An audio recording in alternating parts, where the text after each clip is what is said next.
सभी मीठे प्यारे भाई बहनों को दिल से नमस्ते। ओम शांति। आज हम सृष्टि चक्र के बारे में कुछ सुनेंगे। ऐसे तो चक्र अनेक प्रकार के हैं, जैसे सुदर्शन चक्र, जल चक्र, जीवन चक्र और ऋतु चक्र है।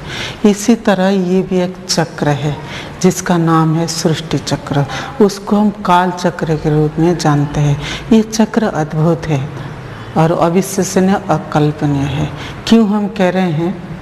क्योंकि जितना सब चमत्कार है ना, जैसे भगवान कुछ करता है या कभी प्रकृति कुछ करिश्मा दिखा देता है, इंसान कोई जादू करता है या पंछी फिर जानवर कुछ भी करते हैं, हम कहते हैं अद्भुत है।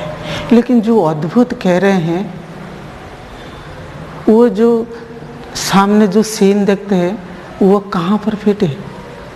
वो ड्रामा के अंदर है। इसलिए ड्रामा ही अद्भुत है और ड्रामा ही अविश्वसनीय है। इसको कोई कल्पना नहीं कर सकता है। क्यों कल्पना नहीं कर सकता है? क्योंकि वो चक्र घूमता रहता है, घूमता रहता है। जैसे हम जानते हैं आत्मा अविनाशी है, परमात्मा भी अविनाशी है, इसी तरह ये चक्र भी अविनाशी है। ये ड्रामा जो है ना, वो कब से घूम रहा है, ये ऐसा घूमता रहता है। सतयुग, त्रेता, द्वापर, कलि, सतयुग, त्रेता, द्वापर, कलि, ऐसे घूम रहा है, घूम रहा है। लेकिन वो जो घूम रहा है, सत्य, त्रेता, द्वापर, कलि, वो जो चार युग है ना, वो चार युग का ड्यूरेशन कितना है? वो 5000 वर्ष है। आप बोलेंगे वो 10,000 वर्ष क्यों नहीं? अभी तो हम शास्त्र में पढ़े हैं 40,000 वर्ष और कलयुग बाकी है, अभी तो बचपन है। मीठे प्यारे भाई बहन, अगर ये लाखों करोड़ साल होगा, आज के ज़माने में, अभी के समय में कितना देखिए अभी सब शॉर्टेज है, चाहे पेट्रोलियम हो, चाहे जो खनिज द्रव्य जितना कोयला से लेकर है, अभी इंसान कितना अभी बढ़ गया, 800-900 करोड़ से ऊपर हो गया है। अभी के स्टेज पर अगर 40 साल और चलेंगे, 40,000 वर्ष, तो ये सृष्टि का हाल क्या होगा? पहली बात है। दूसरा सिद्धांत यही है मीठे प्यारे बहन, हम सब जानते हैं 84 जन्म को कहते हैं ना, 84 लाख यूनियाँ है, लेकिन एक आत्मा 84 जन्म लेता है, ये मैक्सिमम है। और ये जो 84 जन्म है, सत्य, त्रेता, द्वापर, कलि, इसको अगर वो हिसाब करे एक एक जन्म का, इसमें 5000 वर्ष ही फिक्स है, वो आ जाएगा। वो ज़्यादा नहीं होगा कि कम नहीं होगा। अगर ज़्यादा होगा तो फिर बार्थ भी बढ़ जाएगा, अगर कम होगा तो फिर क्या होगा? जो 5000 वर्ष है ना, वो भी कम हो जाएगा। इसलिए एक हिसाब है। और ये जो अविनाशी जो नाटक है ना, जैसे हम नाटक दो तरह का होता है। एक विनाश नाटक हमने देखे जो फिल्म है 4-5 घंटे का होता है, उसमें डायरेक्टर होता है और एक्टर होता है। वो चाहे तो जिसको अदली बदली कर सकता है अपने हिसाब से। लेकिन जो परमात्मा है, या जो अविनाशी जो डायरेक्टर परमात्मा भगवान है, वो किसको अदली बदली नहीं कर सकता है। क्योंकि अगर एक को अदल बदली करेंगे तो सबको फिर बदलना पड़ेगा, क्यों? चैन से बंधा हुआ है, वो कभी नहीं कर सकता। कि आत्मा कोई मिटता नहीं है, शरीर तो मिट जाता है। इसी तरह ड्रामा को भी समाप्त नहीं होता है।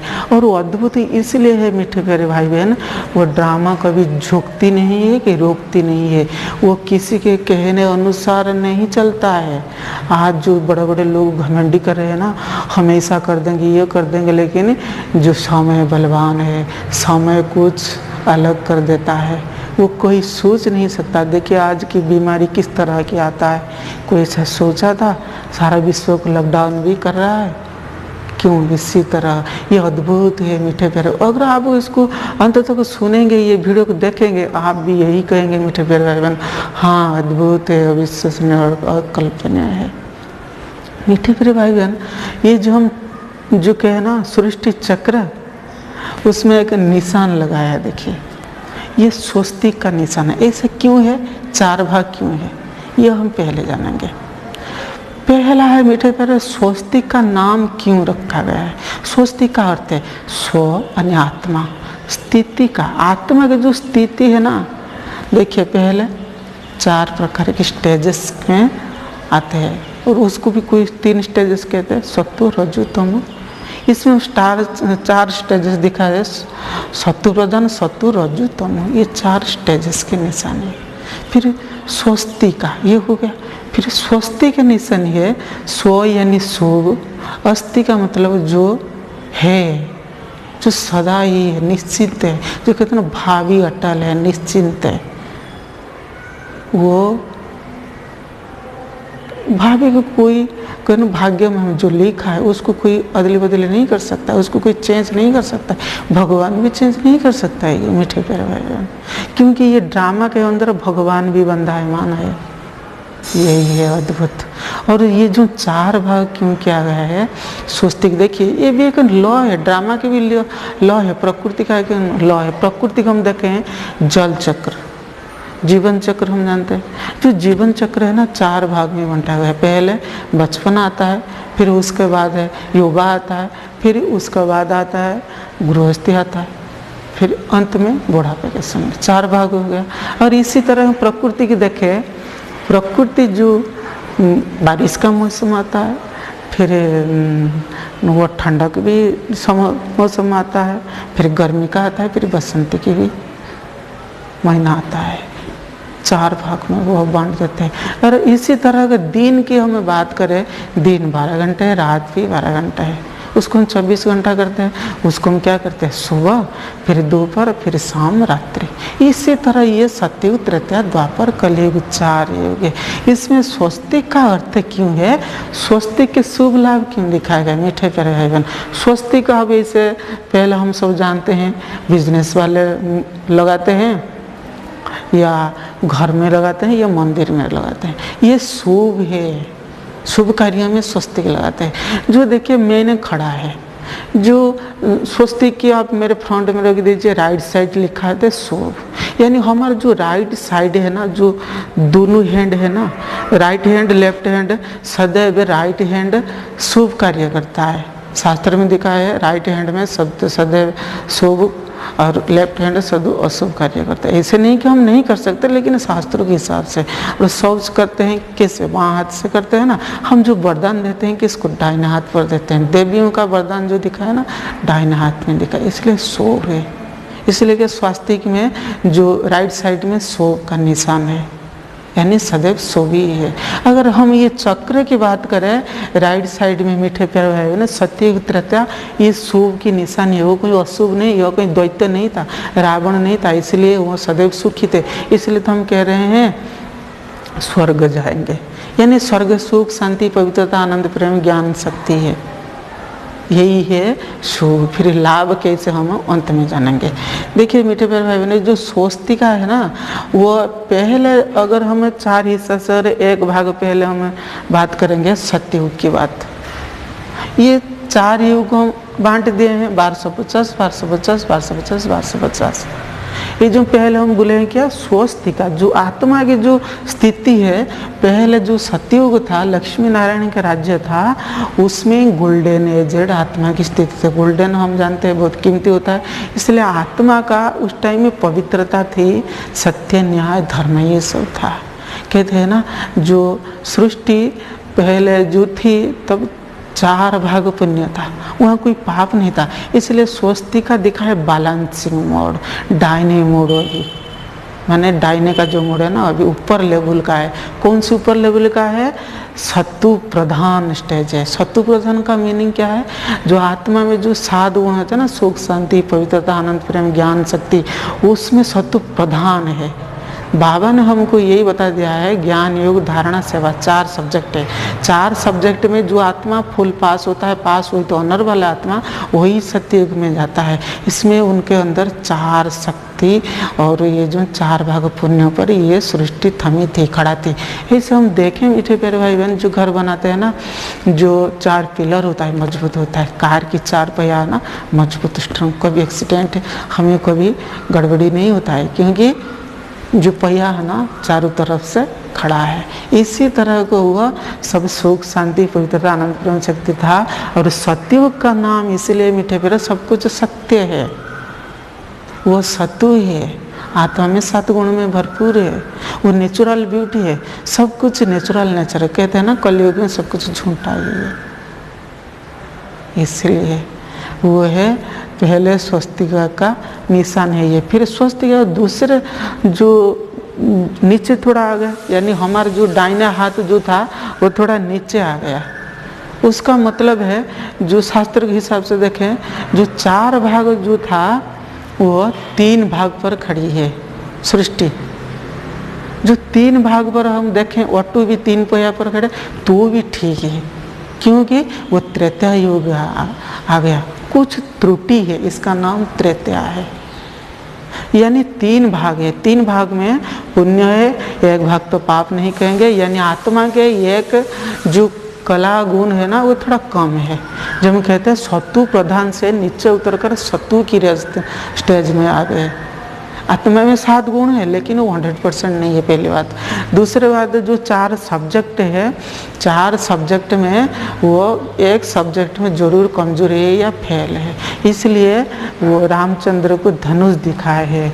इसलिए चंद्रमा जो है ना वो पहले जो सतयुग था वो सूर्यवंशी था। सूर्य में तेज होता है, प्रकाश होता है। जो त्रेता युग जो आत्मा है जो सिल्वर कलर की है, चंद्रमा की है, उनमें थोड़ा कला और शक्ति कम है, यही है त्रेता। कुछ त्रुटि है, उसी आत्मा जो भगवान जो पढ़ाता है उसमें कुछ फेल होता है। फिर स्वस्तिका नीचे आया तो भी ठीक था। फिर जब द्वापर आ गए, यानी द्वापुर का मतलब यही है मीठे प्यारे भाई बहन, धर्म सत्ता राज सत्ता एक ही हाथ में था। कब? जब सतयुग था। लेकिन जो द्वापर आ गया, धर्म वाले अलग हो गए और राजनेता वाले भी अलग हो गए, पहली बात। दूसरी बात, हमें स्वास्तिका के देखे वो बाइने मुड़ गए। बाइने मुड़ का मतलब क्या है? बाइने हाथ सदैव पाप कर्म करता है ना, पुण्य नहीं होता है। हम कहते हैं वो माने रॉन्ग रूट पर जा रहे हैं। जब रॉन्ग रूट पर क्यों जा रहे हैं? क्योंकि आत्मा में आधा शक्ति है। जो आधा शक्ति और गुण आधा आधा सब कुछ हो गया, आधा पुण्य हो गया, आधा पाप हो गया। क्यों हो गया? क्योंकि बैटरी का पावर आस्ते आस्ते आस्ते आस्ते कम हो गया, पहली बात। दूसरी बात है, हम जो 4 पहिया की बात कर रहे थे, 4 पहिया में अभी 2 पहिया पर खड़ी है। देखिए जो 2 व्हीलर हम गाड़ियाँ यूज करते हैं, साइकिल हो मोटरसाइकिल हो, उसको एक स्टैंड लगाने की ज़रूरत होती है। तो स्टैंड कौन है? जो पहले धर्मात्मा ऊपर से आया, जिसको हम कहते हैं इब्राहिम। वो कौन सा धर्म स्थापन किया? इस्लाम धर्म स्थापन किया। उनका शास्त्र क्या है मीठे प्यारे भाई बहन? लिखा है कुरान है। हम सब जानते हैं कुरान को बहुत फॉलो करने वाले लोग भी हैं। यही है, फिर स्टैंड लगाने की ज़रूरत है, क्योंकि सृष्टि आधा माने 2 पाँव पर खड़ा है। 2 पाँव पर जो खड़ा है तो मान लीजिए मुझे कोई जो क्या करेगा, धक्का लगा, मैं तो गिर जाऊंगा ना। मान लीजिए 4 पाँव वाला है, चेयर है, गाड़ी है, वो इतना धक्का लगाने से गिरेगा नहीं, इसीलिए स्टैंड की ज़रूरत है। वो स्टैंड बाई स्टैंड परम धाम से ब्रह्मांड से आया हुआ है और ये इब्राहिम के आत्मा के माध्यम से ये कर रहा है।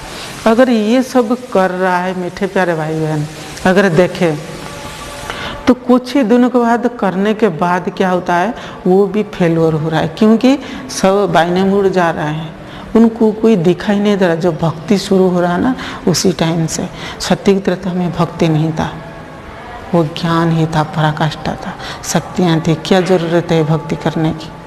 यही है। फिर उसके बाद और एक आत्मा आया ऊपर से, फिर गौतम बुद्ध के ना सिद्धार्थ के नाम से हम जानते हैं, और उनका बुद्ध धर्म स्थापन किया। और उनका जो शास्त्र है धम्मपद है, वो भी कुछ दिन तक कोशिश करते रहे और धरती के कुछ जो पाप बढ़ रहा है ना उसको थमाने की कोशिश की, फिर भी वो भी फेलियर हो रहे हैं।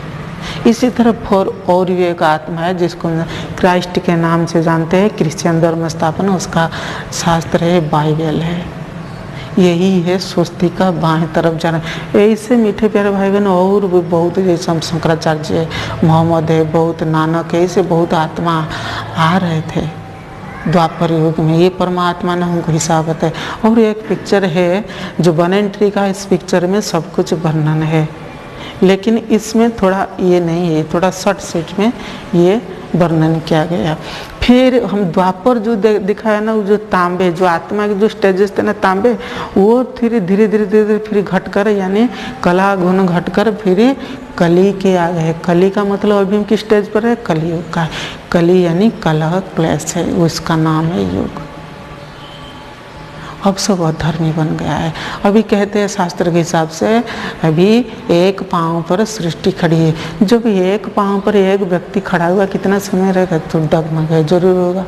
एक पहिया पर गाड़ी कितना जोर से दौड़ेगी, कहाँ तक जोड़ेगी? यही है कलियुग मीठे प्यारे भाई बहन। और कलयुग में सभी अधर्म है। दिन में भी लोग अधर्म कर रहे, कोई किसको मानता नहीं है। अभी सो लड़ाई झगड़ा हो रहा है, अभी महाभारत सामने लड़ाई सामने है। अभी आत्मा में शक्ति नहीं है, दुख और शांति चिंता भय में वो व्यतीत कर रहे। यही है कलयुग। कलयुग इसका जो सिंबल स्वास्थ्य के हिसाब से दिखाया है वो ऊपर जा रहा है, यानी पाप जो कर रहे हैं ना, हमें पाप करते करते करते करते करते ऊपर तक हम लेवल चढ़, यानी हमें झूठ, ये तो छोटे बच्चे ही कर रहा है। कहते हैं झूठी माया, झूठी का झूठा संसार, सब कुछ झूठी ही झूठे पाप है। जो क्योंकि ये सब विकर्म कर रहे हैं, देह अभिमान में आकर, ये सब ज्ञान नहीं है, इसीलिए ये सब हो रहा है। ये जो कलयुग है, फिर इसके भी जो कांटा दिखाया गया है मीठे प्यारे भाई बहन, ये बेहद की घड़ी बेहद, जैसे कांटा लगा था ना, समय जो राइट पर वो घूमता रहता है, टिक टिक टिक टिक टिक चलता रहा है। इसी तरह ये अभी वो सूचित कर रहा है, वो इंडिकेशन कर रहा है अभी हम सत्युग फिर आएगा, क्योंकि ड्रामा तो ऐसे चलता रहता है, अविनाशी चक्र है।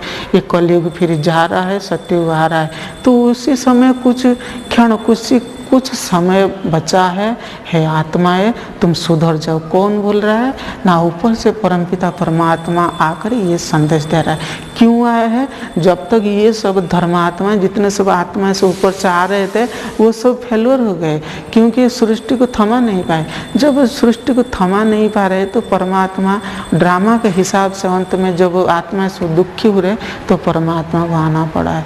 फिर आकर के अनेक धर्मों को विनाश कर फिर सद्धर्म स्थापन करने वाला है। वही है परमपिता परमात्मा, ज्ञान का सागर। अभी वो हमको बोल रहा है, अभी नहीं तो कभी नहीं। ये चक्र चल रहा है मीठे बच्चे। अभी तुम्हें सत्युग स्वर्ग जाना है। अभी तो क्या करना है? कुछ पुण्य कर लो, अभी पाप कर्म को छोड़ दो और वो अपने को आत्मा समझ करके मुझे याद कर, यही संदेश दे रहा है। और यही भेद की कांटा है। वो छोटा सा युग दिखा गया है, संगम युग, यानी संगम। किसका संगम? कली का अंत, सत्युग का प्रारंभ, आत्मा परमात्मा का मिलन का समय है। यही है सृष्टि चक्र का रहस्य। ये घूमता रहता है, 5000 वर्ष के बाद रिपीट होता है। और जो परमात्मा अनेक धर्मों को फिर विनाश करके एक सतधर्म स्थापन करेंगे, जिसका नाम है सनातन धर्म। और उसका शास्त्र है गीता। गीता में यही लिखा है। ये महाभारत लड़ाई अभी सामने है मीठे प्यारे भाई बहन। चक्र इस तरह का घूम रहा है मीठे प्यारे भाई बहन। अगर इस तरह का वीडियो और इसमें ज़्यादा जानकारी चाहिए, अगर आप कुछ पूछना चाहते हैं और ये वीडियो अच्छा लग रहा है तो ज़रूर लाइक कमेंट शेयर करना ना भूलें। और परमात्मा को शुक्रिया बताना, क्योंकि परमात्मा ने हमको यही बताया है और ये परमात्मा का ज्ञान है। इसमें कोई डाउट करना ही नहीं है, क्योंकि वो जो भगवान सत्य है ना, कहते हैं ना सत्य Shivam Sundaram, God is truth है। भगवान जो ज्ञान देता ना वो सत्य होता है। इंसान अगर देता तो उसको हम झूठ कह सकते हैं, लेकिन ये परमात्मा ज्ञान है, मेरा ज्ञान नहीं। इसलिए उनको भी थैंक यू, धन्यवाद जरूर करना है। और आप सभी मीठे प्यारे भाई बहनों को थैंक यू। ओम शांति।